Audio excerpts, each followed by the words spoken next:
আজি মাংস বনাবলৈ লৈ নিমখ দিবলৈ পাহৰিলোঁ। হেল্ল' মই পলাশ। ৰাতিপুৱা স্কুললৈ আহিব লাগে নহয়, নাহিলেও নহয় ৰাইজ, ক্লাছ কৰাৰ লগতে ফটোও মাৰিব লাগে যে। এতিয়া ক্লাছটো কৰিবলৈ দ্বিতীয় শ্ৰেণীতে সোমাইছোঁ। আজি সিহঁতক কেইটামান ৱৰ্ড মিনিং লিখাইছিলোঁ, ক্লাছটোও কৰি হ'ল বাৰু। পিছে আপোনালোকে যদি ভিডিঅ'সমূহ চাই ছাবস্ক্ৰাইব ফ'ল' কৰাৰ লগতে লাইক এটাও কৰি যাবচোন। এইটো চাওকচোন ৰাইজ, এই কামটো কৰিবলৈও মোক দিছে। পিছে প্ৰাইমাৰী লেভেলততো এইখিনি থাকিবই। এতিয়া স্কুলো ছুটি হ'ল, লগতে মোৰ আৰু এটা দিনৰ অন্ত পৰিল। ভিডিঅ'টোৰ আৰম্ভণিতে মাংসৰ কথা কৈছিলোঁ যে, আজি মানে আমাৰ ঘৰত ৰাতি মাংস আছে। বেলেগ নহয় বাৰু, চিকেনেই হয়।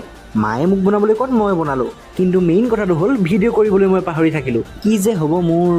বাৰু আপোনালোকে এতিয়া মছলা দিয়া পাৰ্টটো স্কিপ কৰি দিব, নহ'লে আৰু একো উপায় নাই। বাকী এতিয়া ইয়াত বিলাহী পেষ্টটোকে এড কৰি দিম। তাৰ অলপ সময়ৰ পিছতে পানী এড কৰিলেই হ'ল। আপোনালোকক আজি এটা কথা সুধো ৰাইজ, আপোনালোকৰ ফেভৰেট খানা কি কমেণ্ট ছেকশ্যনত জনাবচোন। পিছে প্ৰথমে মই মাংসত নিমখ কমকৈ দিছিলোঁ, তাৰপিছতে দিবলৈ পাহৰিয়ে থাকিলোঁ, এতিয়াহে মনত পৰিছে। বাকী আমাৰ খানাও হৈ গ'ল, এতিয়া আৰু ৰখিবলৈ নাই, খোৱা বোৱা কৰিও হৈ গ'ল। তো আজিলৈ ভিডিঅ'টো ইয়াতে এণ্ড কৰিছোঁ। ছাবস্ক্ৰাইব ফৰ মোৰ, বাই বাই।